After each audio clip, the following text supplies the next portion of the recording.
Vamos a empezar. Bienvenidos todos al segundo webinar en relación a la reforma de la política de drogas en Latinoamérica. Es una serie y esta iteración, aunque ya lo hicimos hace algunos años con el gobierno actual de Petro en Colombia, quien está hablando de la reforma de la política de drogas como algo principal en su presidencia.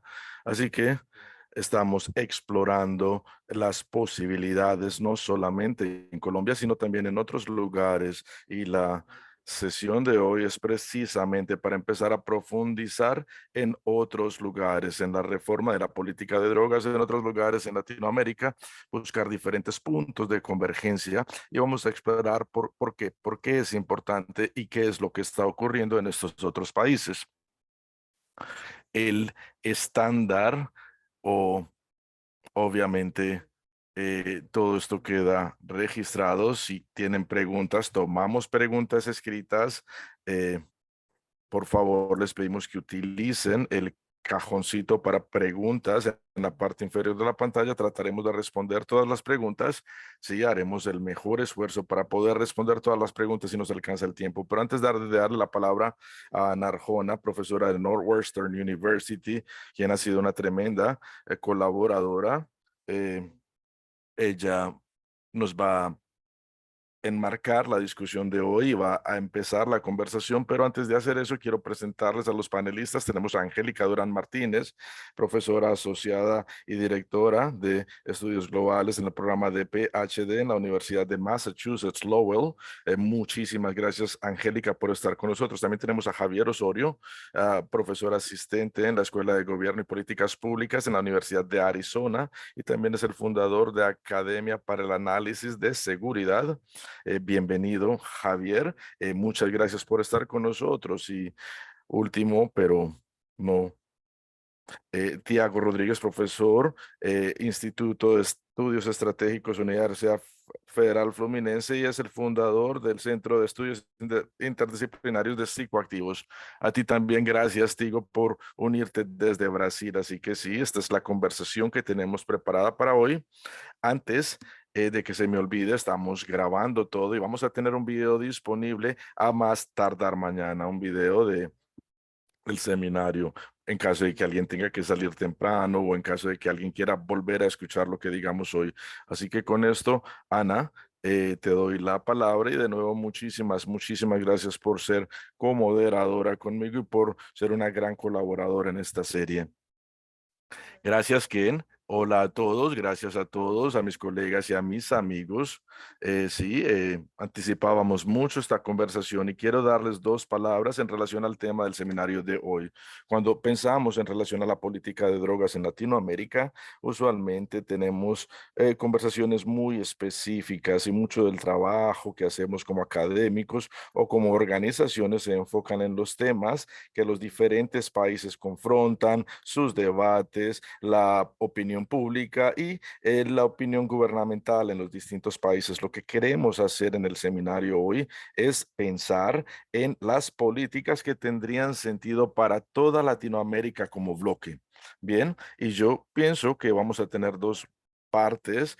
Primero que todo vamos a hablar de las políticas en sí y la segunda parte sería más estratégica o mirar cómo lo podríamos hacer, cómo llegamos hasta ese punto. Y creo que sí, es una pregunta bastante difícil, incluye muchas preguntas en relación al tema de relaciones internacionales y también en relación a cómo Latinoamérica podría ganar poder de negociación, pero también queremos eh, trabajar con lo que hemos encontrado en muchas investigaciones, en muchas disciplinas que nos dice que no funciona. Y vamos a mirar también qué ideas podemos proponer, qué políticas podemos identificar que tendrían sentido, especialmente considerando las diferentes similitudes en situaciones, desafíos y oportunidades que tenemos en nuestros distintos países.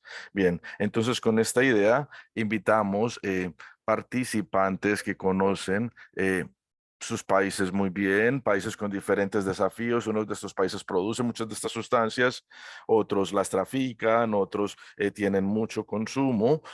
Así que la idea es depender en estos casos comparativos para pensar de manera detallada en relación a las políticas que deberíamos buscar. Así que sin más anticipación, la idea es empezar con algunas preguntas para darle a la audiencia, para que tengan una idea de lo que ocurre en los diferentes países y luego hablar de las políticas que pensamos tendrían más sentido. Voy a empezar con una pregunta bastante abierta, una pregunta en relación a la situación o cuáles son las opiniones, las perspectivas en el país, en tu país de investigación, en relación a la reforma de la política de drogas. Hay concientización, se acepta.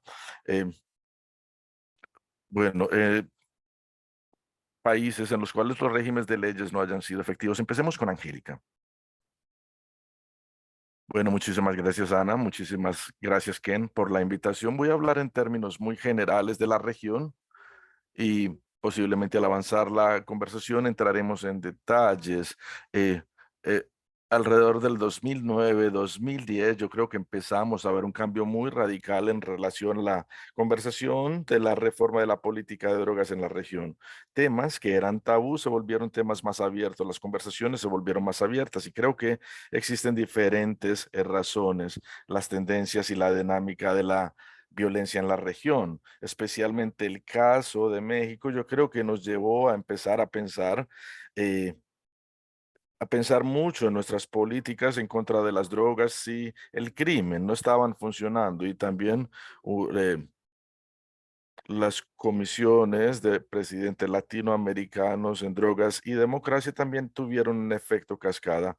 Esto no quiere decir que no existían estas discusiones antes, no mucha gente habló del tema antes, pero yo creo que el 2009 fue como el año en que cambió la región, el año en el cual estas conversaciones, discusiones se volvieron más populares y los políticos empezaron a hablar del tema más abiertamente. Recientemente escuché a Iván Marulanda, quien ha hablado del tema de la legalización, y él eh, hace 20, 30 años hablaba de este tema que era tabú. Así que de nuevo esto es algo que ha cambiado radicalmente. Tuvimos un pico como en el 2009, del 2009 al 2013, 2016, cuando la sesión especial de las Naciones Unidas en drogas se llevó a cabo y creo que como que esta emoción, este momentum inicial empezó a desaparecer, em, empezó a reducirse. Ahora que tenemos bueno, en este momento no es que tengamos un consenso, tampoco.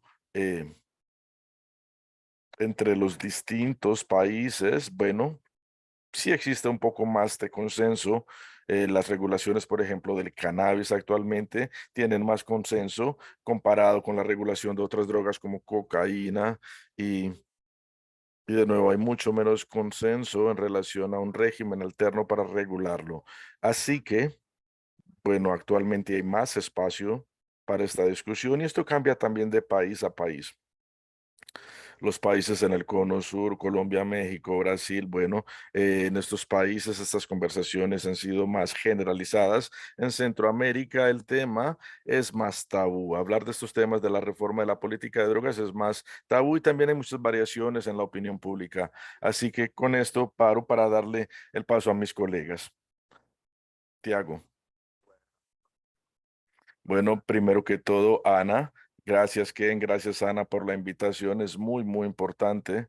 eh, mirar estos temas. Desafortunadamente estoy acá para hablar de mi país, Brasil, y no es una imagen muy bonita a presentar en relación al tema de la política de drogas. Brasil es un país muy conservador y para nosotros las drogas y el consumo de drogas y el tráfico de drogas son preocupaciones muy importantes en nuestra sociedad, pero en general el consenso el consenso es reprimir y prohibir. Es del lado de la represión y la prohibición. Obviamente hemos tenido algunos avances en los últimos 20 años, pero estos avances no fueron lineares o progresivos, digamos, en una línea recta bajo el gobierno de Lula. Obviamente ustedes conocen que Lula volvió a ganar las elecciones, va a empezar a servir su tercer término como presidente, pero la ley de drogas actual en Brasil se autorizó en el 2006 durante el primer término de Lula y es una legislación bastante ambigua, bastante complicada en relación a los temas de consumo y de represión. Así que cuando hablamos de drogas y de la política de drogas en Brasil, creo que tenemos que hablar de las bases. Y no estamos hablando de legalización, no estamos hablando de políticas abiertas en relación a la reducción de daños, ¿no? Tenemos que hablar de una reforma del sistema de justicia y de la policía. Así que es bastante básico, mucho más básico que en otros países en Latinoamérica, por ejemplo, Colombia o Argentina o posiblemente, digamos, de cierta manera México. No, nosotros en Brasil estamos en un nivel distinto, un nivel, diría yo, más inicial, porque aún tenemos que atacar o lidiar con problemas muy básicos en relación al sistema de justicia y a la policía, porque el tráfico de drogas y la represión y la guerra contra las drogas en Brasil es una parte muy importante, una parte central de una estructura más compleja de control social a través de la represión. Así que no. No es fácil tratar, discutir estos temas porque tenemos dos niveles distintos. De un lado tenemos el consenso moral, los valores conservadores. Sí, de hecho son más que conservadores, yo diría que son reaccionarios.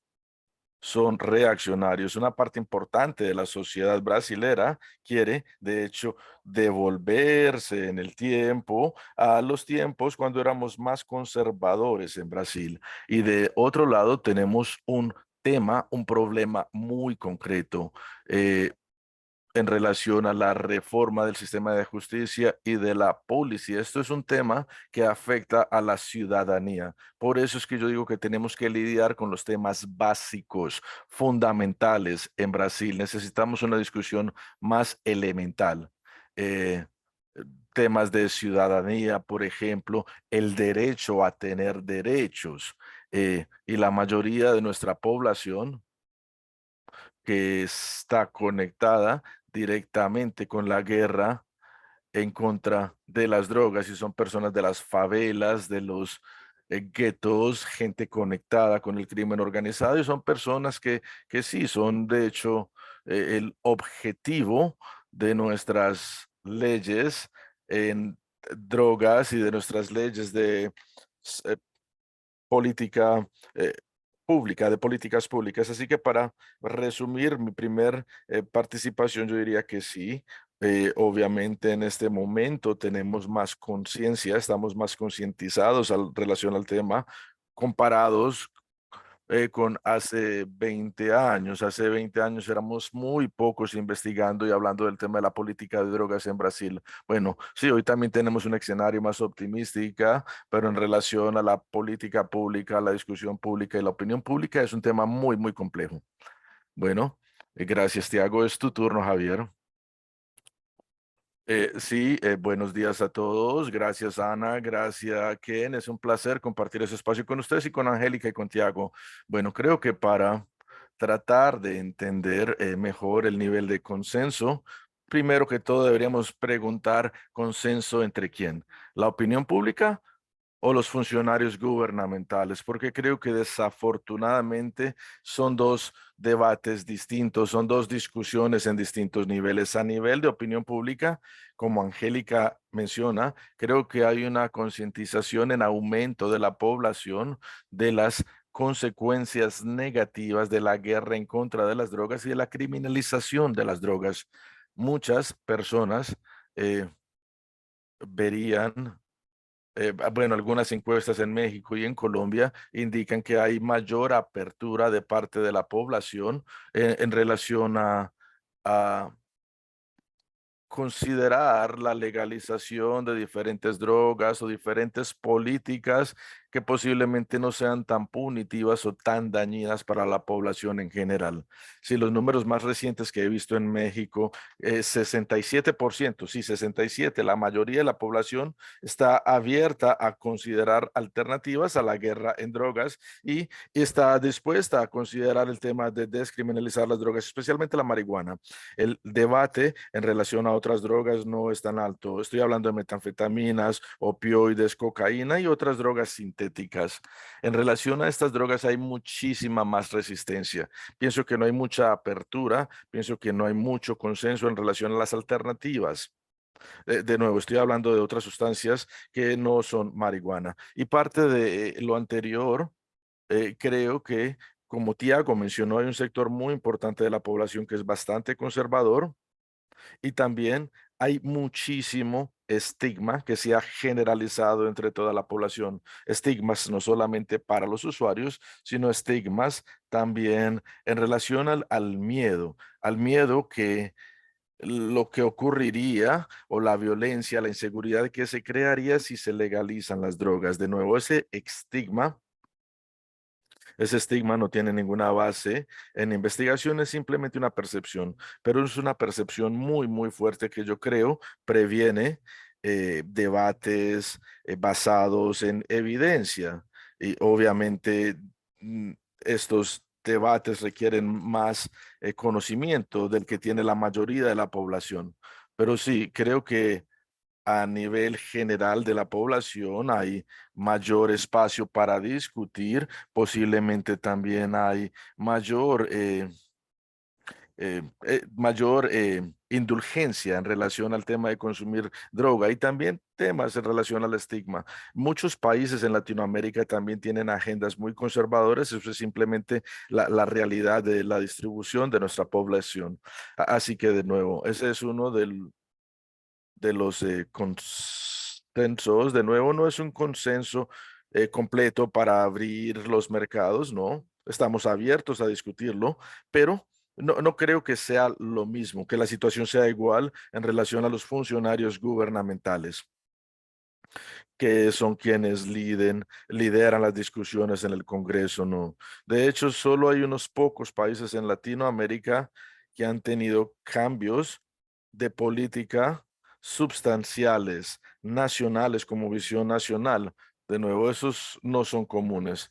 La gran mayoría en Latinoamérica aún quiere criminalizar y no están buscando diferentes políticas. Algunos de estos países han posiblemente indicado que van a empezar a discutir el tema, pero la gran mayoría de nuestros países aún están del lado de la criminalización de los mercados de drogas en general en relación a las diferentes sustancias. Posiblemente la conversación ya es más abierta del lado de la marihuana, pero tenemos muchísimos otros problemas con otras drogas que son muy problemáticas y no veo conversaciones por ese lado. En general, desde una perspectiva hemisférica, yo creo que es porque el núcleo, el núcleo gravitacional es los Estados Unidos y muchos países gravitan alrededor de los Estados Unidos en base a las políticas de drogas y en base a diferentes temas económicos también. Así que hay muchos temas en juego. Así que si los Estados Unidos no avanza, en cierto sentido, posiblemente otros países van a continuar gravitando alrededor de los Estados Unidos con esta perspectiva de criminalización y de hacer cumplir a través de las entes legales. Posiblemente no es una vista muy optimística. Sí, ustedes, Tiago, Javier, mencionaron la opinión pública y quiero que nos cuenten un poquitico más en relación al tema. ¿Existe o hay alguna manera de medir cuánto apoyo hay para la legalización del cannabis, de la marihuana en este caso? ¿Y ustedes tienen alguna idea de qué es lo que direcciona estas opiniones? Y sé que no hay muchos datos, así que es difícil. Eh, Así que de nuevo, ¿tienen alguna idea en relación a los diferentes países? Y también les quiero preguntar en relación a Centroamérica. Hemos escuchado mucho de Colombia, México y Brasil, pero también quería preguntarles qué piensan de Centroamérica. Empecemos con Javier. Bueno, empecemos con Centroamérica. Centroamérica es especialmente el Triángulo Norte, El Salvador, Guatemala. eh, Ellos viven en condiciones muy difíciles, sufren mucho las consecuencias negativas de las políticas de drogas internacionales, así que ellos sufren mucha violencia. Hay organizaciones muy activas, muy predatorias. Así que esto le lleva a la población, diariamente le lleva a las consecuencias negativas de la guerra contra las drogas, eh, los problemas que esto presenta en estas comunidades tan pobres. Así que esto es una realidad en muchos lugares en Centroamérica, pero a la vez Centroamérica también. Bueno, estos tres países en el Triángulo Norte tienen un enfoque, un abordaje muy conservador, no solamente en relación a las drogas, eh, en relación al género, la religión, católicos, evangélicos. Esto es una parte muy importante del tejido de la sociedad y de sus políticas. Así que hay bastante resistencia en relación a abrir conversaciones, en relación a hablar. Sobre el tema de las drogas. Así que desafortunadamente en Centroamérica pienso que están mucho más enraigados en este enfoque punitivo. No tenemos en Centroamérica eh, conversaciones o debates profundos en relación a la decriminalización, porque eso refleja la preferencia de las poblaciones. De nuevo, es un mundo en el cual vemos las consecuencias negativas, pero no queremos cambiarlas, no estamos dispuestos a movernos de ese punto. Así que pienso que esto también es por falta de liderazgo serio, falta de liderazgo serio para abrir a la sociedad civil. Así que de esta manera es difícil tener la voz de la sociedad civil cuando tenemos estos enfoques tan radicales en relación a las políticas de drogas. Así que creo que no existe suficiente capacidad de organización, no hay suficientes foros abiertos para discusiones abiertas para conciliar estos temas. Gracias, Angélica. Continuamos contigo bien. Yo estoy de acuerdo con todo lo que Tiago y Javier acaban de decir en relación a a la opinión pública. Quiero añadir un par de cosas. Primero que todo, en general, la mayoría de las poblaciones en la región, en el escenario regional, parecen estar más inclinados en contra de una legalización completa. Y Centroamérica tiene los niveles más bajos de apoyo público. Bolivia también tiene los niveles más bajos, mientras que el cono sur, digamos Argentina, Uruguay, Chile, en Colombia, México, es donde uno ve mayores o niveles más altos de opinión pública. Bien, algo interesante es que las políticas que hemos visto, que, bueno, sí, creo que la opinión pública es crucial y creo que eso es uno de los desafíos más importantes que como académicos y políticos tenemos, pero hasta ahora las políticas que han pasado aún en contra de la política pública, incluyendo Uruguay, cuando Uruguay legalizó la marihuana, la mayoría de la población aún estaba opuesta, no quería que la legalizaran y, bueno, sí, algo, la población de Uruguay... posiblemente la población más fácil de convencer para la aprobación, pero tenemos también Paraguay. Paraguay es un país muy conservador. En este país solamente aproximadamente el 10% de la población apoya la legalización de la marihuana y otras drogas. Así que de nuevo hay algunas encuestas, la Barómetro hizo la pregunta en el 2015 y de la POP también ha hecho la misma pregunta en distintos países en distintos años, pero Latinobarómetro creo que es el que midió toda la población en el 2015. Así que en base a las cifras de ellos, Paraguay tenía niveles muy bajos y Paraguay autorizó el uso de la marihuana médica, obviamente con limitaciones, pero es algo que no se esperaba en un país tan conservador como Paraguay. Y creo que eso se basa en distintas razones. Básicamente, creo que ciertos grupos, especialmente los grupos de la marihuana médica, empezaron a movilizarse bastante. Por ejemplo, Mamá Cultiva, una organización que ha movilizado la opinión pública en diferentes países. Así que sí, la opinión pública es muy importante, pero es menos importante que digamos en los Estados Unidos. En los Estados Unidos estas reformas pasan a través de iniciativas que las personas eligen. Así que si nosotros, pues lleváramos a las personas a votar sobre estos temas, posiblemente no se adoptaría, no se autorizarían en muchos países. Así que eso es algo que es importante tener presente. Bien. Creo que también hay muchos problemas entre los países. Para mí, Bolivia es un caso muy interesante. Ahí hay mucho apoyo para legalizar la hoja de la coca, pero hay mucha gente opuesta en relación a más flexibilización, políticas más flexibles para el consumo de drogas, así que están más dispuestos a legalizar la producción y la distribución que el uso de drogas. En otros países, el cono sur, de nuevo, Colombia, en estos países vemos más apoyo, pero depende también cómo se haga la pregunta. Más apoyo para despenalizar la posesión, el uso o para despenalizar o reducir las penas para ciertos aspectos, pero también vemos mucha gente opuesta a una legalización completa. De nuevo, esta es la opinión pública en Colombia, pero también esto nos lleva a otro punto, cómo estas eh, reformas se presentan y obviamente también el régimen de salud puede ayudar también, pero este marco en base a la salud funciona mejor que con el consumo que con la distribución y la producción. Así que eso es algo que tenemos que tener presente. Y en relación a lo que sabemos o lo que determina la opinión pública, nosotros sabemos que la opinión pública la determina la edad, la educación, la religión. La religión es muy importante actualmente, especialmente en los sectores más conservadores. Hay como un renacimiento de la religión. Así que para la legalización de las drogas y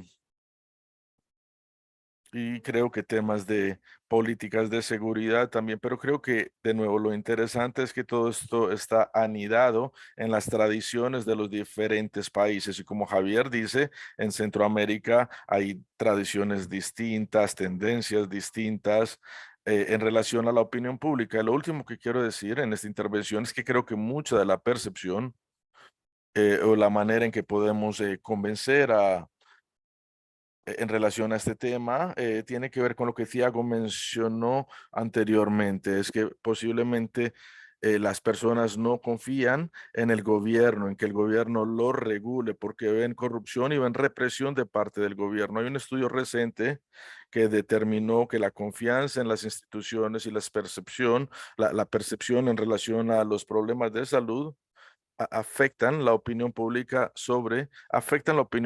de los legisladores en relación a las drogas en Latinoamérica. Así que yo pienso que, de nuevo, esto determina cómo las instituciones o determina el nivel de apertura de las personas en relación al cambio o no.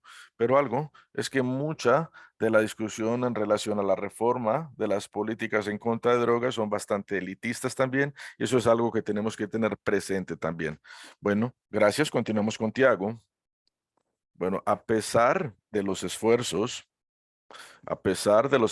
de la administración de Bolsonaro para interrumpir, para crear disrupciones en los mecanismos de estadísticas durante su administración, a pesar de eso tenemos datos, tenemos información y los datos que tenemos son interesantes. Tenemos una encuesta del 2021, por ejemplo, sobre la marihuana y sobre el cannabis medicinal y el 70% de la población brasilera el año pasado eh, estaban a favor, estaban a favor de la legalización del cannabis para usos médicos.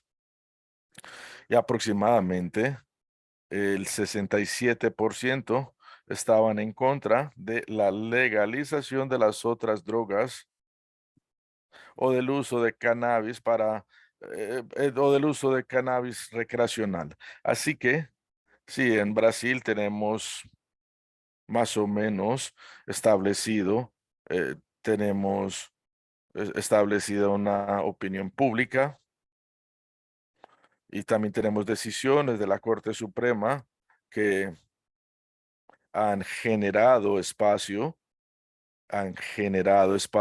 y han generado una base legal para el uso medicinal del cannabis. Y esto fue algo que empezó, empezó con una especie de movimiento social sí, un movimiento social, un grupo de padres de hijos con problemas neurológicos graves. Y este grupo de padres empezó a luchar por su derecho a utilizar productos de CBD para tratar estos problemas, para tratar estas enfermedades de sus hijos. Y ellos empezaron a recibir los primeros permisos para importar productos de CBD para de nuevo tratar a sus propios hijos. Y esto le abrió las puertas a le abrió la puerta a otras decisiones de la Corte Suprema, pero todas estas están desconectadas. No se ha creado, digamos, un corpus legal consistente, no se ha creado un corpus legal consistente. Así que tenemos el consentimiento moral para el uso médico que va mano en mano con el consenso moral de usos recreacionales. Así que de nuevo, esto nos ilustra bien cómo existe o la situación que tenemos en Brasil. De nuevo, el argumento médico apoya el uso del cannabis y este argumento, de nuevo, eh, se basa en un enfoque conservador.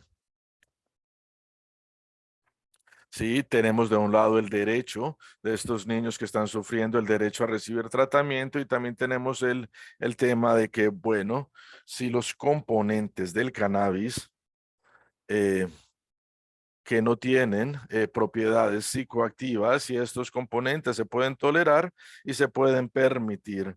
Pero, de nuevo, el tema de las sustancias o el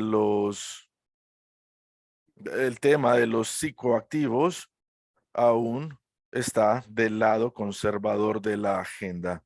Así que sí, para propósitos médicos, yo creo que sí tenemos un camino, tenemos el espacio para hablar de este tema, pero cuando el tema se sale del uso médico y empezamos a hablar de uso recreacional o de otros usos que tienen que ver más con los derechos individuales, bueno, no hay espacio para discusiones.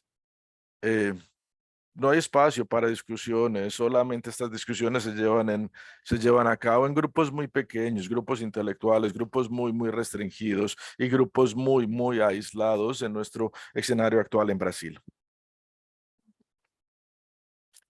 Ken, ¿tienes una pregunta antes de continuar? Sí, de hecho tengo varias preguntas. eh, algo que algo que quiero. eh, mencionar cuando lo puedo articular bien. Eh, bueno, alguien mencionó que es una conversación entre leads. Sí, Angélica, creo que te escuché. Así que quiero hablar un poco más de eso. Quiero entender mejor qué fue lo que quiso decir. Miremos, por ejemplo, en Colombia. En Colombia no diría que es elitista, de hecho estamos muy impactados por el régimen actual y de hecho los campesinos y estos personas, niños menos favorecidos que están envueltos en esta cadena de producción, bueno, bueno, solamente quería mencionar eso y quiero regresar también a los ejemplos de Uruguay y Paraguay. Para mí estos son ejemplos de disposición política del gobierno o disposición política de los líderes en ese momento, su disposición de hacer algo que ellos pensaban que era lo correcto. Y estamos hablando solamente de cannabis. En otros países estamos hablando de una legalización o despenalización de todas las drogas, pero en Paraguay y en Uruguay sí tenían esa voluntad política, disposición política. Y yo me pregunto cuántas personas en el gobierno de Brasil en la próxima administración o digamos en México, ¿cuántas personas en estos gobiernos mirarían la situación en sus países y cuántas personas no se darían cuenta que esto ha sido un desastre que está empeorando? Así que de nuevo vamos a hablar de la voluntad política. México, Brasil, eh, digamos, si tuviésemos conversaciones privadas con personas en el gobierno que entienden el impacto, me pregunto si no hay, digamos, algún tipo de reconocimiento de que sí, hasta ahora esto ha sido un desastre y que se requiere un cambio, pero no tienen la voluntad política por cualquier razón, ya sea por esta porque quieren ser populares. Así que, Tiago, podemos empezar contigo, luego podemos continuar con Javier. Sí, Tiago, posiblemente o tiene que existir algún tipo de reconocimiento a nivel gubernamental, incluyendo a Lula y a sus ayudantes. Ellos entender que esto no puede continuar de la manera que es, que se necesita un cambio masivo o simplemente estoy especulando. Sí, no, no, Ken, tienes toda la razón. Hay mucha conciencia sobre el problema, pero te daré un ejemplo. En el 2017, en el 2017 yo terminé un reporte, un informe financiado por el Ministerio de Defensa brasilero en relación a la militarización de la guerra contra las drogas en Brasil. Sí, me pidieron que hiciera, que generara un reporte, un informe comparativo con Colombia y México para mostrar eh, la militarización o el despliegue de las fuerzas militares en contra de los carteles de las drogas. Y sí, hice el trabajo, hice el reporte, presenté el reporte a un panel de muy alto nivel en Brasilia y presenté, habían pues, civiles del Ministerio de Defensa, generales, ellos estaban en la audiencia. Michelle Tenners, era la administración de Michelle Tenners, y una de estas personas después de mi presentación, bueno, durante la presentación yo les dije en pocas palabras que la militarización, les conté la militarización en Colombia y en México y les conté las razones de la militarización en Brasil. De nuevo, em, en Brasil tenemos algo muy complejo porque la policía es militarizada, pero los militares no son parte de la policía. Pero desde el 2010, 2011, empezaron a ganar más y más presencia, especialmente en Río de Janeiro. Río de Janeiro, de hecho, ocupando favelas, etcétera, con la idea de pelear esta guerra contra las drogas o contra el crimen organizado. Así que yo terminé mi presentación y estoy hablando de una persona muy importante de la administración. Se me acercó y me dijo, bien, profesor, muchísimas felicitaciones por tu presentación. Pensamos que tienes la razón, pero a nosotros no nos eligieron para hacerlo. Así que de nuevo, fue una persona, yo creo, bastante sincera, bastante transparente. Reconoció el hecho de que los hechos negativos de la militarización para la sociedad, pero me dijo de frente y sin ningún tapujo, me dijo que el gobierno, que la administración no estaban ahí para resolver el tema, sino para militarizar. Así que sí, para mí es un ejemplo simple, pero es un ejemplo que ilustra bien la situación en Brasil. Sí, existe este nivel de conciencia en relación a los efectos de la policía, de la militarización, pero no existe el apoyo político, la determinación política de la población en general. Y para terminar mi respuesta, yo diría que el tema de las políticas en contra de drogas, de hecho, no se presentó como un problema durante la administración. Lula no lo mencionó, Bolsonaro no lo mencionó, ni siquiera para decir que iban a aumentar la represión, no, simplemente no se mencionan. Es un tema que no se menciona, es un tema que nadie quiere tratar. ¿Por qué? Porque esto requiere votos y el costo político de hablar de las drogas en Brasil es tan alto que nadie quiere hablar del tema de las drogas. Así que sí, yo diría que esta es como la temperatura de esta discusión en relación a las políticas de las drogas, aún en la actualidad, considerando que el partido de Lula en los noventas y a finales y a principio de este milenio, su partido fue el único partido político que hablaba de temas como la reducción de los efectos dañinos y esperábamos que lo trate o esperamos que lo vuelva a hacer, que trate de hacerlo de nuevo, pero hay una gran pared que tendría que remontar en relación a los prejuicios que existen sobre el tema.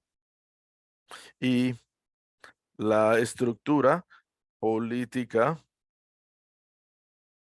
la estructura política durante las dos administraciones más recientes, Temer y Bolsonaro, pensamos que hay muchas cosas que se deben de reconstruir después de estas dos administraciones. Así que Lula en este momento no va a llegar al punto del cual partió.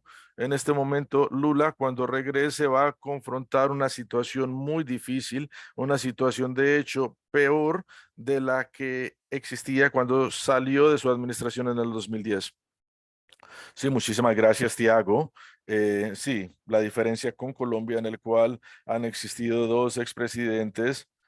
eh, y algunos generales que proponen la despenalización completa, Santos, Gaviria y el general Naranjo también y otras personas que no quieren hacer lo mismo. Lo mismo ocurrió en Canadá. La policía montada querían la legalización, de hecho estaban buscando la legalización, no querían continuar con la guerra contra las drogas. Javier, para avanzar hacia México, creo que Morena es el que está promoviendo el tema de la legislación de cannabis en el Congreso en México. Me pregunto si hay algún tipo de reconocimiento que quieren avanzar más o es un desastre y tenemos que cambiar todo y nadie tiene la voluntad política o no sé, posiblemente estoy suponiendo muchísimas cosas. Sí, tienes razón, es un desastre. Yo diría que es una contradicción también, una contradicción entre la retórica y las acciones gubernamentales. La retórica, desde que se eligió o desde que López Obrador estaba en campaña, él, de hecho, él empezó a crear esta idea de abrazos, no balazos, y esta idea fue bastante popular. Y esta idea básicamente dos, tres componentes clave. Posiblemente podemos hablar más de ellos más adelante. Así que sí, tratar de implementar cultivos alternos. Los que estaban cultivando drogas, la idea era buscar otro producto alternativo, pero hasta ahora no se ha hecho nada en ese frente. Es simplemente algo que mencionó en la campaña, pero no se ha hecho absolutamente nada en relación a estas políticas de cultivos alternativos. Y la otra era llevar de nuevo a los militares a sus barracas, a sus cuarteles.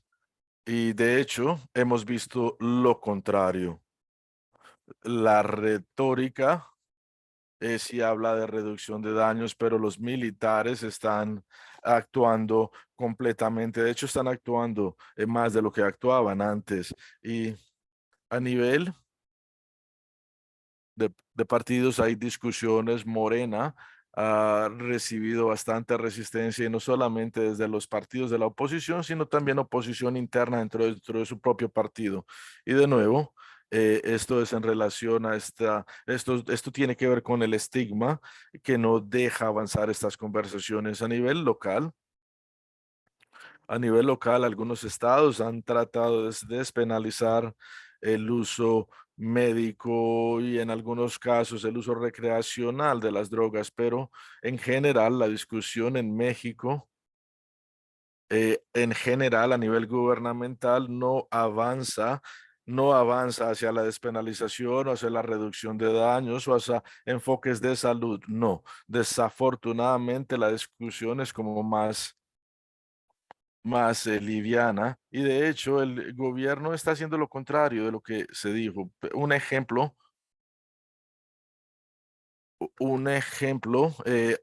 no, más allá de la militarización, es lo que en México llamamos militarismo.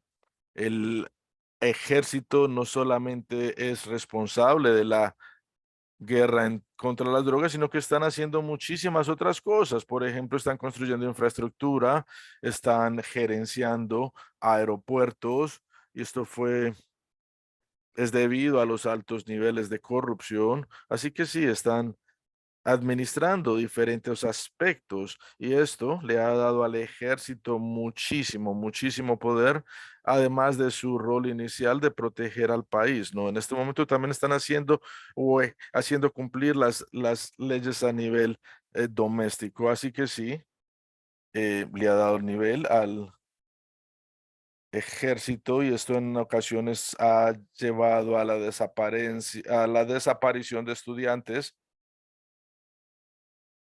a la desaparición, y de hecho muchas personas han sido desencarceladas. Así que esto quiere o esto indica la importancia de los militares en México, demuestra su agarre o demuestra su influencia en el gobierno y es algo que posiblemente no va a cambiar rápido. Sí, definitivamente un cambio en la dinámica civil y militar en México. Posiblemente esto no hubiera ocurrido. Eh, Angélica, quiero regresar al punto que mencionaste. No estoy seguro si este es el momento porque la idea es hablar de los puntos de convergencia. Bueno, así que si hablamos acerca del aspecto que mencionaste tú, del aspecto de que es una discusión de las élites, un país, y luego continuamos con Ana, un país que tenemos en mente es Perú. Perú, geográficamente, demográficamente es muy interesante. eh, bueno, similar a Bolivia, similar a Colombia, y de nuevo estoy generalizando bastante, pero sí, la historia de la coca en Perú puede tener similitudes. ¿Alguien quiere mencionar lo que está ocurriendo en Perú en relación a estos temas? ¿Alguien quiere hablar del tema? Sí, mi percepción de Perú, y quiero que quede claro que no es uno de los países que he investigado en detalle, ¿no? Pero yo creo que Perú, distinto a otros países como Colombia o como Ecuador, pienso que la conversación de la política de drogas en Perú no ha llegado a las agendas principales. Y yo creo que esto tiene que ver con con las circunstancias políticas en Perú en años recientes.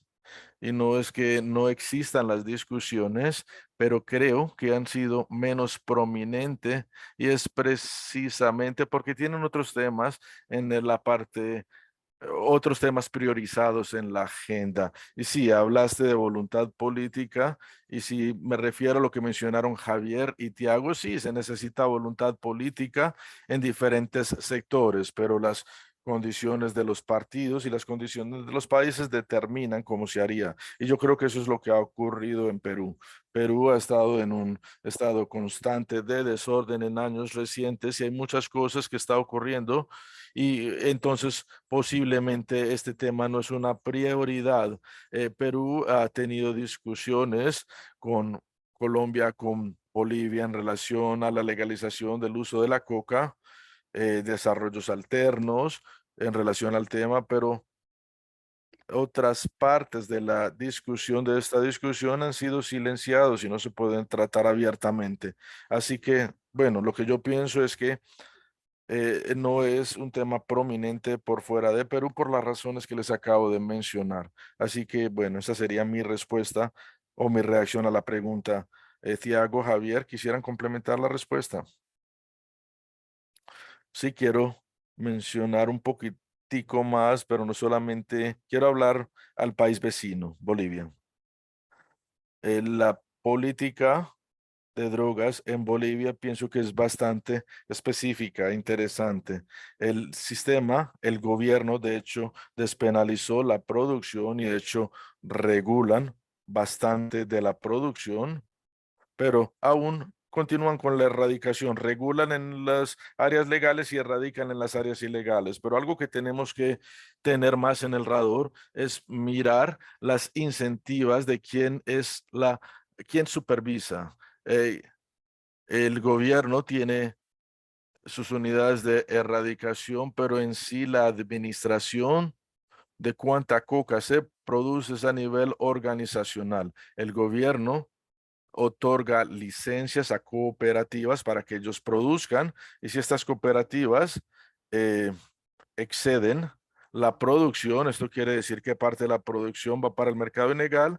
Si esto ocurre, reciben multas y pueden perder su licencia. Así que los productores se regulan a sí mismos. Pienso que es algo que tenemos que tener presente. Y no solamente a nivel de liderazgo, sino también tenemos que mirar cómo se implementan estas políticas para que los incentivos sean suficientes para los productores para que ellos sigan los guiamientos legales en Bolivia. Así que pienso que eso es algo que debemos de resaltar en la región andina. Sí, yo quisiera añadir algo también para enfatizar un punto. Creo que debemos de prestar atención al centro gravitacional geopolítico, geoeconómico de la política del tráfico de drogas en las Américas. Sí, cuando vemos movimientos o desplazamientos de Perú a Bolivia hacia Colombia y luego de Colombia hacia México y aún a Brasil, pienso que esto nos permite ver diferencias importantes y podríamos también ver posibilidades de cambio. ¿Por qué? Porque estos países han confrontado la transformación de la relación entre su economía interna o economía local y la economía internacional de las drogas. Así que de nuevo, desde los noventas, el desplazamiento de los centros principales de las economías de drogas ilegales de Perú a Bolivia, a Colombia, hacia México y Brasil también. Brasil como un país aquí al lado que es bastante grande y con grupos ilegales muy bien organizados también. Sí, yo creo que este tipo de desplazamiento nos indica algo y tenemos que prestarle atención para poder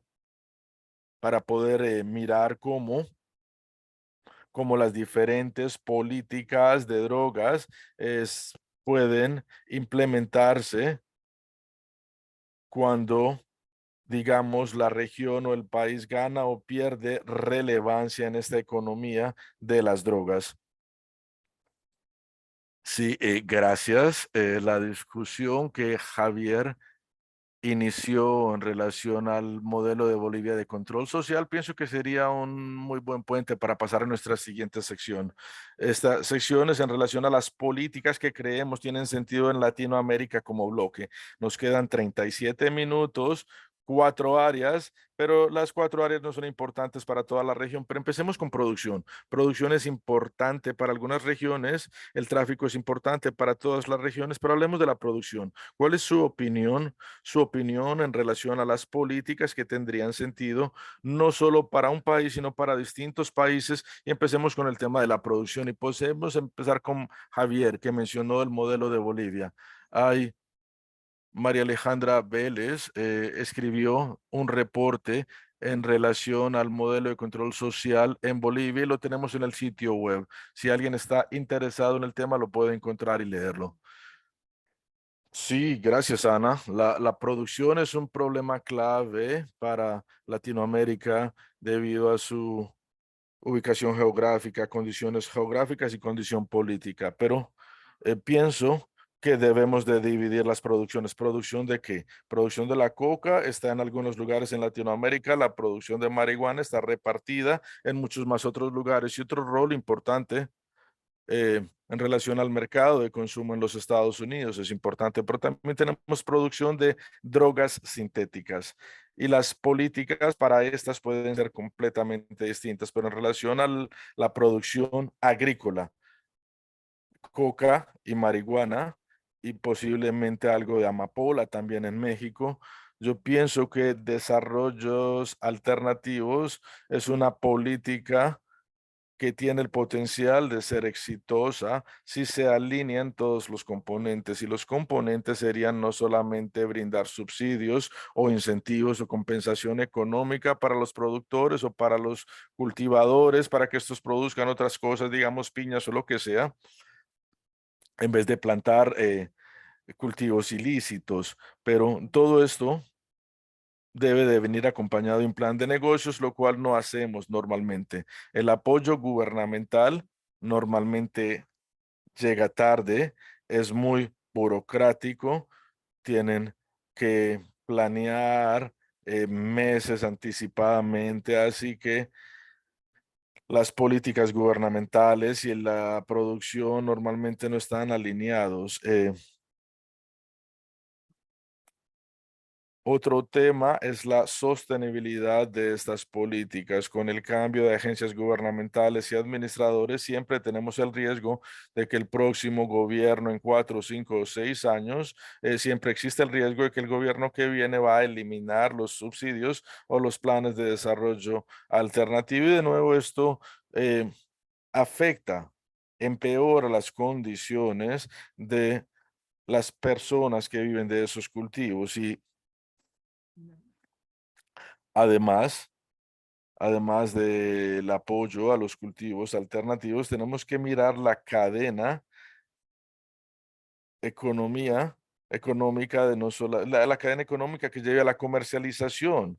Eh, pueden cambiar cultivos y empezar a sembrar piñas, pero si no tienen acceso, si no tienen carreteras, si no tienen contabilidad, si no tienen si no tienen la manera de vender estas piñas, no van a hacer nada. Así que hay bastante complejidad económica que debe de ir mano a mano con los planes de desarrollo económico. Y esto no solamente se refiere a las políticas y a los fondos, y a sino también a la capacidad gubernamental de implementar estas políticas. Así que pienso que es un campo bastante prometente si se hace de manera cuidadosa y a largo plazo. Y esos tienen que ser esfuerzos sostenibles. Desafortunadamente no vemos muchos esfuerzos institucionales que sean a largo plazo. Sí, y además de eso, muchos gobiernos no cumplen sus promesas frecuentemente, así que la confianza en estos programas de sustitución de cultivos, por ejemplo, se ve bastante afectada. Así que sí, tenemos efectos a largo plazo de que muchas personas simplemente no le creen al gobierno ni a sus proyectos. Bien, continuemos con Tiago. Sí, creo que Javier acaba de mencionar un punto muy importante. La sustitución de cultivos en sí nunca funcionará si, si tenemos las otras alternativas ilegales que son tan rentables. Así que pienso que debemos de pensar en relación a la sustitución de cultivos, como Javier mencionó, y debemos de ofrecer no solamente, digamos, semillas para plantar frijoles o maíz, no, tenemos que poner la cadena completa, la infraestructura completa para que sea rentable. Y para que sea rentable estos cultivos alternativos, se necesita infraestructura, apoyo financiero, pero eso no es suficiente tampoco. Se necesita también que estos esfuerzos se acompañen no solamente por una despenalización o una legalización, por una legalización y una despenalización, porque tenemos que hacer que estas economías ilegales sean menos interesantes. En general, se nos olvida se nos olvida que las personas que están en estas economías ilegales también son personas racionales y son personas que están buscándose la vida, que necesitan sobrevivir y son personas en situaciones difíciles, son personas aisladas, son personas que simplemente están luchando para sobrevivir y si nosotros estuviésemos en sus zapatos, posiblemente consideraríamos eh, hacer o participar en estas actividades que son más peligrosas, pero más rentables, porque sí, eso es una decisión racional que ellos toman. Y sí, tienen hijos para alimentar, tienen que sobrevivir en países difíciles, en áreas difíciles. Así que eh, necesitamos sustituciones creíbles de estas eh, cultivos ilegales y estas sustituciones deben de venir acompañados o deben de cierta manera eh, reducir las ganancias de estas economías ilegales y esto, no sé, posiblemente requeriría destruir las economías ilegales en sí. Así que sí, es sustitución de cultivos definitivamente, infraestructura definitivamente, pero obviamente también hay que mirar si hay que cambiar la relación que existe entre las ganancias de las economías ilegales comparadas con las economías legales. Si no, si esto no se hace, simplemente van a ser buenas intenciones que no estarían conectadas con las necesidades reales de las personas. Sí, gracias, Tiago. Angélica, sí, estoy de acuerdo con lo que dicen Javier y Tiago en relación al desarrollo alternativo, pero también es importante entender que cuando miramos las ganancias de los cultivos de coca, no son tan altos, pero son confiables. Así que es una economía confiable, pero de nuevo hay diferentes ciclos, los ciclos de los diferentes productos son más largos que los de la coca y son menos confiables debido a la infraestructura, al acceso a los mercados, a los compradores. Así que el desarrollo alternativo en Colombia tiene una larga historia. Perú tiene algo similar y Bolivia también. Pero bueno, y tenemos de nuevo un historial de cosas que han funcionado y un historial de cosas que no ha funcionado. Pero sí, de cierta manera sabemos cuándo va a funcionar pero si va más allá de simplemente decirle a alguien que cambie de cultivo. Eh, pero sí, se hace de manera adecuada, puede tener un efecto en el suministro. Y como Tiago dice, eso no afecta, eh, no tiene ningún efecto en el mercado ilegal, como Tiago mencionó. Así que lo que nosotros tenemos sobre la mesa tenemos posibilidades. Y ahí es que está Colombia siguiendo de cierta manera los pasos de Bolivia y de Perú. Colombia nunca ha tenido un mercado legal para la hoja de la coca. Siempre ha sido criminalizado y algo que buscamos en este momento es tener de nuevo este mercado legal para los usuarios de la hoja de coca. Muchas organizaciones en Colombia, de hecho, están participando en este esfuerzo y tienen propuestas. Hay comunidades indígenas que tienen el potencial de producir coca de manera legal. Hasta ahora no lo han podido hacer en Colombia. De nuevo, porque la producción de la hoja de coca en Colombia es criminalizada. Así que pienso que esto podría tener un impacto en la reducción de la producción de hoja de coca que pasa al mercado de la cocaína.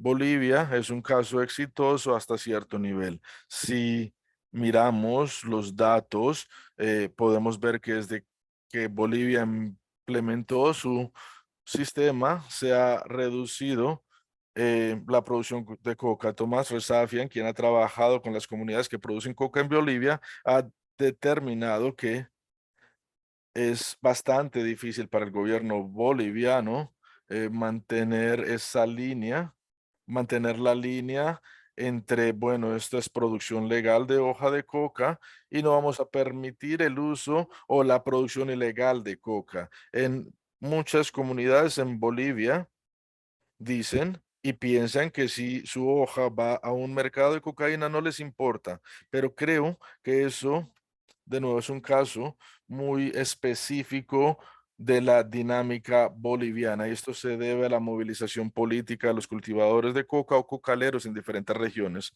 Pero lo que quiero decirles es que aun si tenemos estos espacios exitosos de desarrollos alternativos y aun si tenemos un mercado legal para la hoja de coca, No podemos esperar que el mercado ilegal vaya a desaparecer y pienso que ahí es donde están nuestros desafíos y donde tenemos que mirar programas pilotos para legalizar producción de hoja de coca para la producción de cocaína. Otra propuesta que se ha hecho en Colombia que creo tiene mérito es que el gobierno es para que el gobierno compre toda la producción de hoja de coca.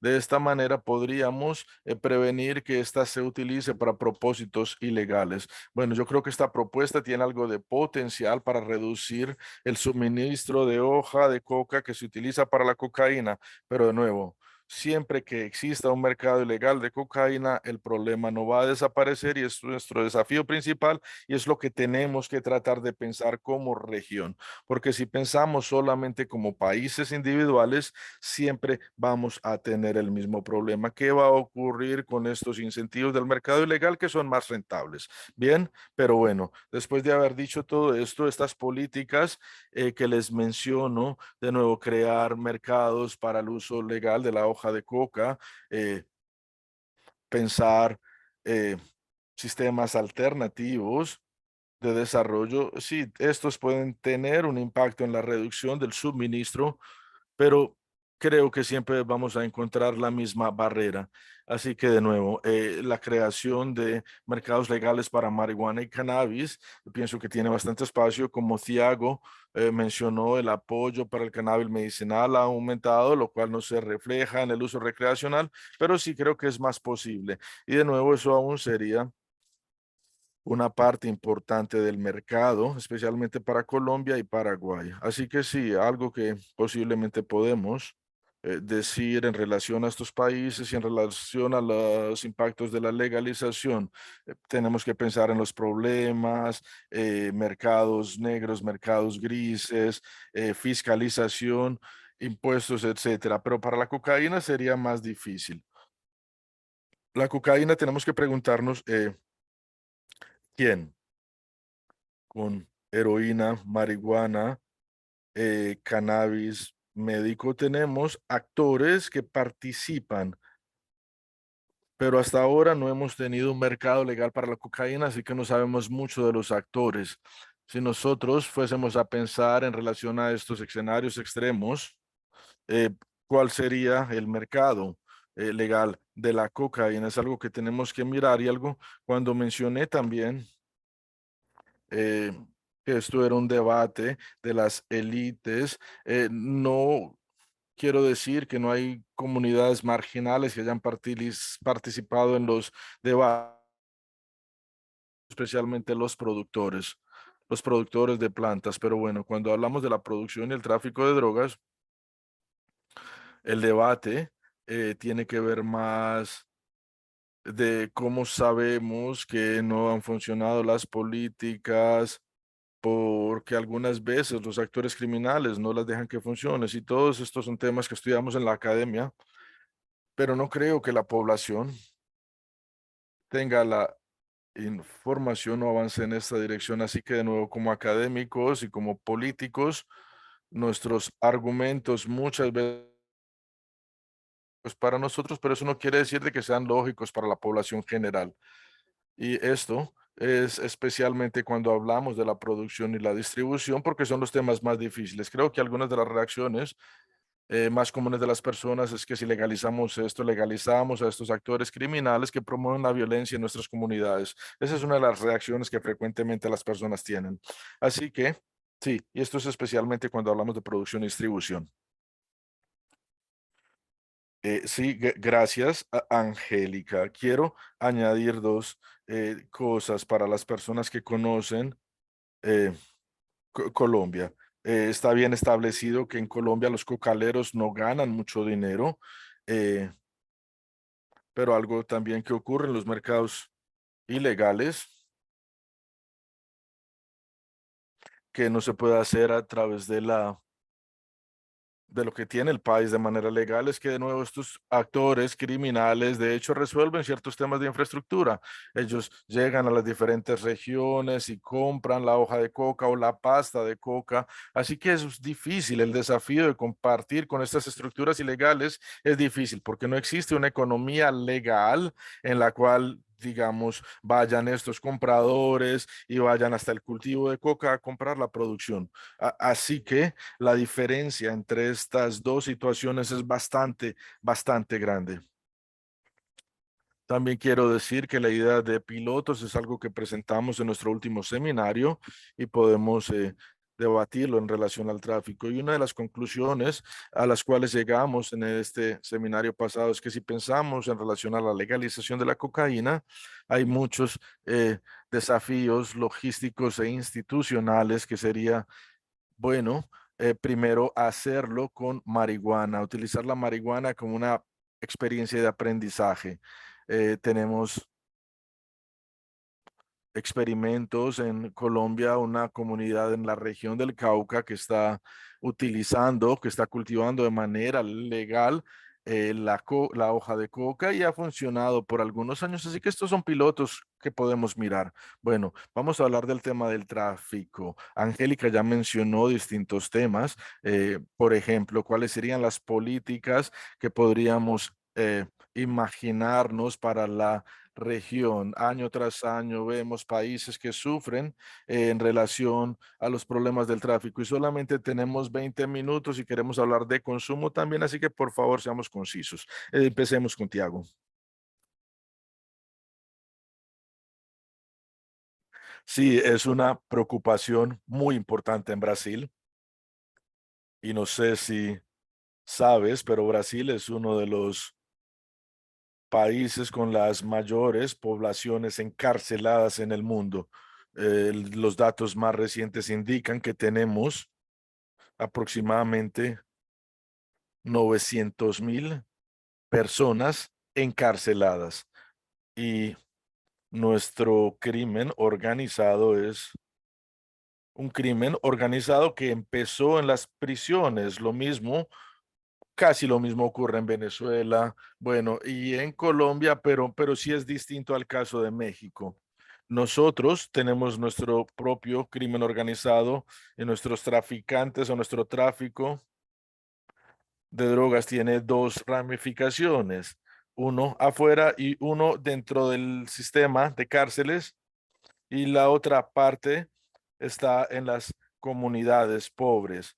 Y de nuevo, son poblaciones muy entrelazadas, pasan de un lugar al otro y siempre están cambiando de nuevo de la comunidad pobre a la cárcel y viceversa, de la prisión a la favela, de la favela a la prisión y así.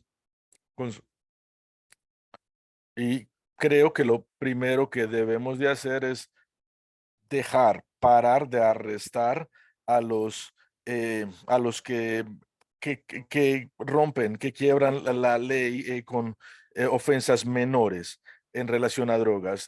30 a 35% de los hombres y del 50 al 55% de las mujeres encarceladas están encarcelados debido a crímenes relacionados con el tráfico de drogas. Y la mayoría de ellos, de estas personas, o la mayoría de estos crímenes, la mayoría de estas personas fueron menores.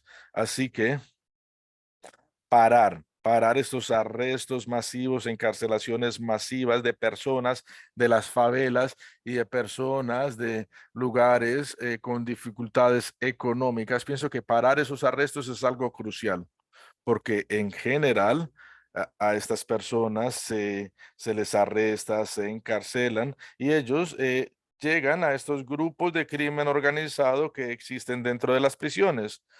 En las cárceles en Brasil están organizadas y separadas en diferentes grupos, así que esta prisión es del Comando Rojo, esta prisión o esta cárcel es de otro, de otra, de otro grupo criminal. Así que sí, las cárceles están divididas por grupos y ellos controlan todo, todo dentro de la cárcel, dentro de las instalaciones de la cárcel en general. Así que pienso que eso es crucial.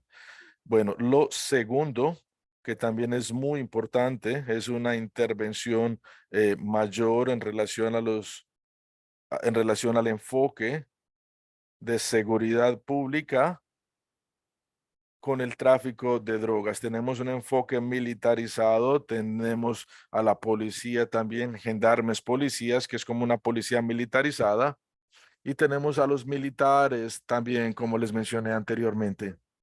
Así que el tráfico de drogas, y como les dije, Brasil es un país clave en este plan geoeconómico de las drogas ilegales que van desde Sudamérica, especialmente hacia Europa. Y de nuevo, Brasil es también un país importante en términos de consumo. Los datos de las Naciones Unidas desde 2010, 2011 indican, indican que Brasil es el segundo mercado más importante para la cocaína. El primero es los Estados Unidos, el segundo es Brasil.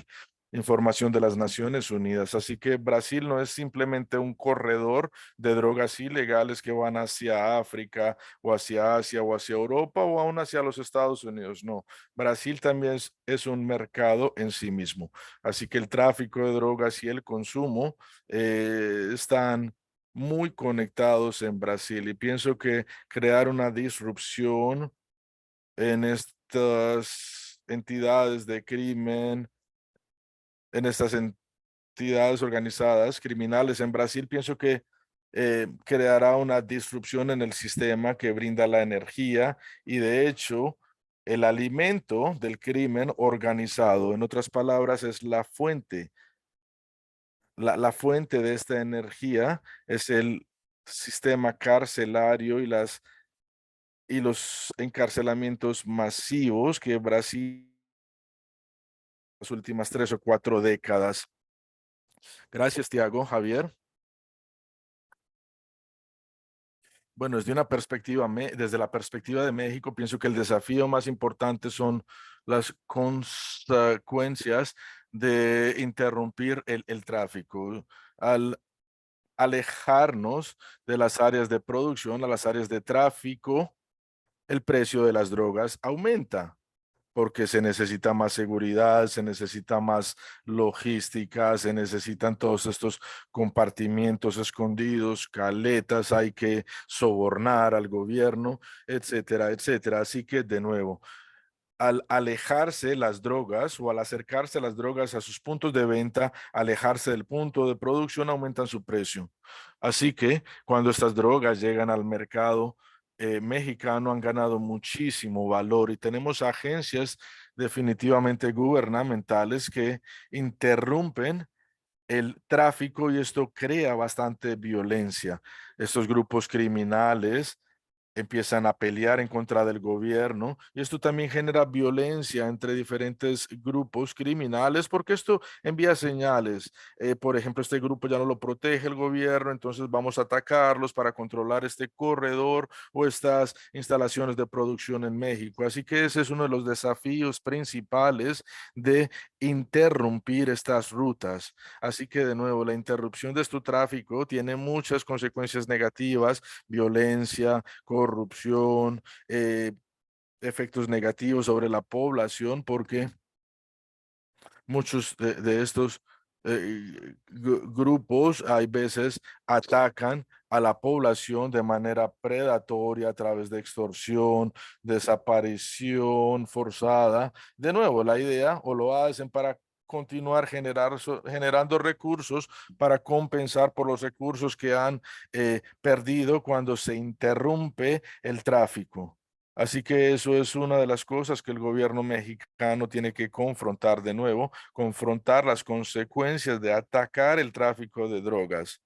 De nuevo, esta disrupción muchas veces genera más problemas que la ruta en sí, especialmente debido a que los precios en los Estados Unidos se mantienen altos. Actualmente también tenemos el pentanil que es bastante importante y bastante fácil de traficar. Pentanil, de nuevo, píldoras pequeñas que pueden generar mucho dinero. Ya no se requiere un camión entero lleno de marihuana o lleno de cocaína, no, ya cualquier persona con una bolsa pequeña, un morral pequeño puede llevar estas píldoras. Así que sí, se está volviendo más difícil monitorearlo y acabar con estas redes o carteles de fentanilo.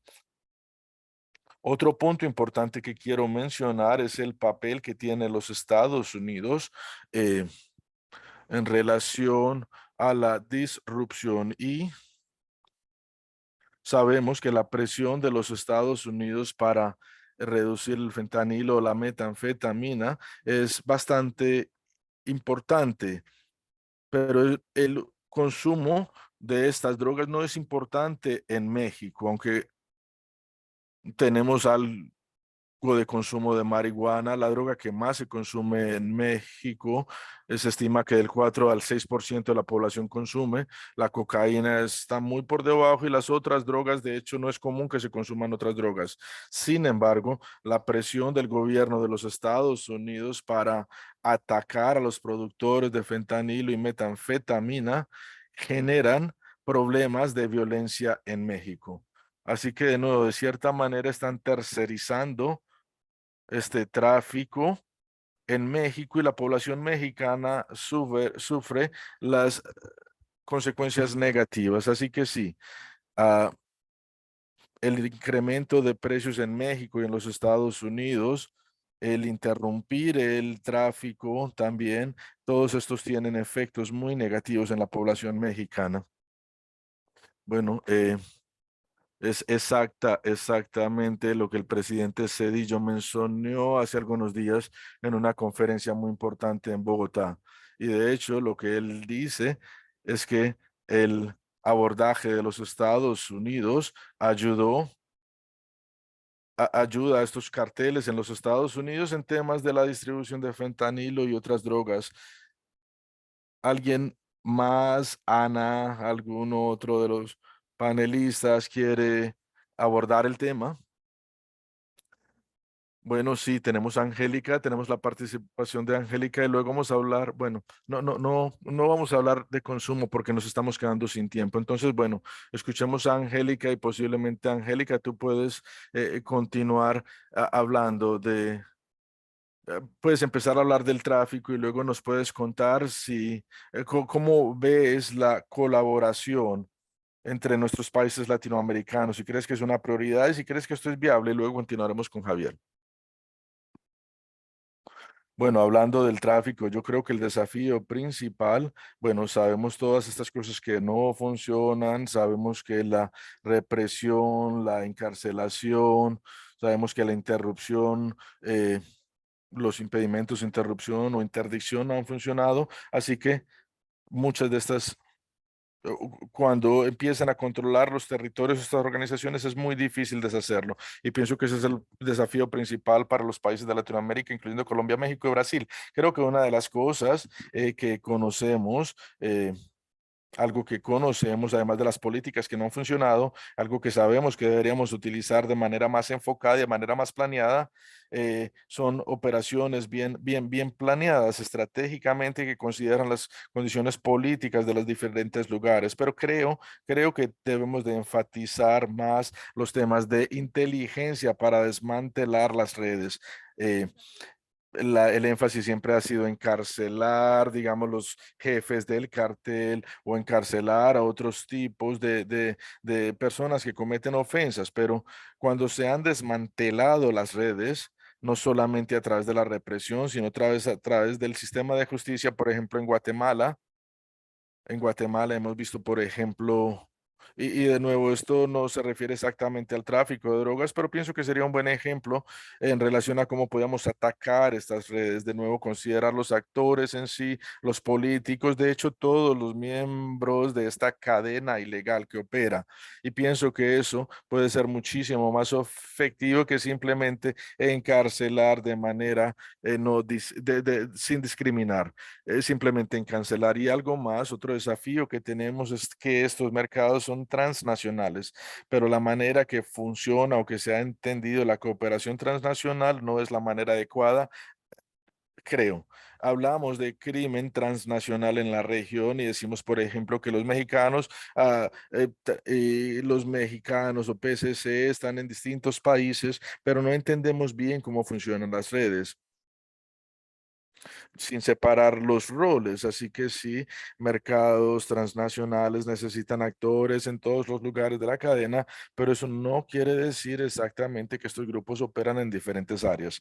Así que lo que requiere la cooperación transnacional es un nuevo entendimiento de cómo estas redes transnacionales operan y también necesitamos separar el hecho de que se necesitan estas conexiones transnacionales, pero muchas de estas organizaciones no son transnacionales, solamente son locales, pero tienen conexiones internacionales, así que creo que hay diferentes niveles. También hay espacio para pensar en relación a diferentes sistemas de justicia o posibilidades con el sistema de justicia para lidiar con el tema. Así que no es solamente desmantelar redes, justicia restaurativa, justicia transicional. De nuevo, hay que empezar a implementar todas estas cosas, empezar a pensar cómo podemos aplicar estas herramientas en relación al tráfico de drogas y cómo podemos ir más allá de simplemente encarcelar a las personas que participan en el tráfico. Pero sí, creo que algunas veces esto es muy difícil, pero sí, son temas que están ganando complejidad también. Así que necesitamos pensar qué vamos a hacer con estas redes y tenemos que pensar qué vamos a hacer con las personas que sobreviven de estas redes, que son bastantes personas. Y bueno, Tiago, y cuando hablamos de cooperación, bueno, pienso que en relación a lo que Tiago dice, Colombia, Brasil, somos menos optimistas al pensar en relación a pilotos entre Brasil con Lula, Colombia con Petro. Podríamos tratar de crear un programa piloto para lidiar con algunos de estos temas que son transnacionales, más transnacionales que locales. Sí, debemos de empezar a pensar en las implicaciones. ¿Qué ocurriría o qué pasaría si Colombia crea un programa piloto para la legalización de la marihuana y cómo esto afectaría a Brasil? Y estoy hablando de Brasil porque veo que esta alianza de manera más clara. No creo que, por ejemplo, Petro y López Obrador puedan formar una alianza de manera tan fácil o tan clara. Bolivia y Colombia también, bueno, existen posibilidades de trabajar juntos, pero como les dije anteriormente, creo que Bolivia, su enfoque, el enfoque en Bolivia es el uso legal de la coca a través de comunidades cocaleras que han producido coca tradicionalmente, y creo que eso crea limitantes en relación a otras políticas, por ejemplo, la despenalización o la legalización, pero sí creo que existen espacios adicionales. Y creo que sería muy interesante si pudiésemos crear un programa piloto que sea o que vaya más allá de ser una iniciativa de un solo país. De nuevo, necesitamos pensar en estas conexiones de cómo funcionan los mercados entre fronteras y no, pues pensar algo, no un programa masivo de legalización, sino algo que tenga mayor involucración o mayor participación. Sí, tenemos un par de minutos. Si quieren hablar del tema de cooperación, le doy la palabra a Javier y luego a Tiago. Bueno, es una pregunta muy difícil, un tema muy difícil. Para poder tener cooperación entre países, para mirar esos temas transnacionales, bueno, para esto necesitaría, bueno, en este campo tendríamos muchas dificultades burocráticas o dificultades con las regulaciones. Así que tener un esfuerzo transnacional para atacar, para hacerlo de manera dinámica, para atacar estas redes de manera dinámica, de manera inteligente, creo que es muy difícil. He estado en conversaciones con las Naciones Unidas y todos quieren cooperar, pero cuando se habla de los canales específicos, bueno, hay que enviar cartas, ministros tienen que autorizar la carta y toda esta burocracia toma mucho tiempo. Y mientras se hace todo esto, va a llegar el cargamento de Colombia, Honduras o Venezuela a México. Así que, de nuevo, al hacer o al haber o el tiempo que toman todos estos pasos burocráticos es mucho mayor. Así que pienso que estos esfuerzos transnacionales son muy difíciles de coordinar. Son muy difíciles de coordinar para poder atacar estos mercados ilegales transnacionales. Y sé que nos estamos quedando sin tiempo, así que voy a terminar. Tiago. Bien, para ponerlo en unas pocas palabras, yo creo que Colombia y México tienen mucho o tienen más para compartir con Brasil que cualquier otro país, que digamos que la experiencia de Uruguay, porque Uruguay es un país de de 4 millones de personas y 4 millones es la mitad de la población de Río de Janeiro. Así que sí, eso sería un tema importante. El otro tema importante es que Colombia y México, en mi opinión, tienen algo en común. Ellos han llegado o han llegado a un nivel muy complicado, muy disruptivo de violencia que está conectado con las economías de las drogas ilegales y de maneras diferentes están tratando de lidiar con las consecuencias, están tratando de resolver o cambiar las políticas que los llevaron a esta situación. Pienso que podríamos o se podría generar un piloto con Colombia. em, Tomando ventaja de la alineación política actual entre los presidentes Lula y Petro, pero también con México, para mirar los temas, por ejemplo, del despliegue de los militares y la policía. Así que yo pienso que los dos países latinoamericanos que son más importantes para Brasil en términos de cooperación y en términos de compartir experiencia son precisamente Brasil y México. Bien, muchísimas gracias, Tiago. Muchísimas gracias a todos. Es hora de terminar, es hora de eh, que nos vayamos, incluyendo la audiencia. Tenemos algunas preguntas de la audiencia, pero desafortunadamente no tenemos suficiente tiempo para responder esas preguntas en este momento. Muchas gracias a nuestros panelistas por estar con nosotros y vamos a continuar pensando en relación a este tema de la política de drogas en Latinoamérica de nuevo. Y vamos a continuar trabajando con la ayuda del Consejo Canadiense para las Américas y con la Universidad de Northwestern. Y con esto, muchísimas gracias a todos y continuaremos. Gracias.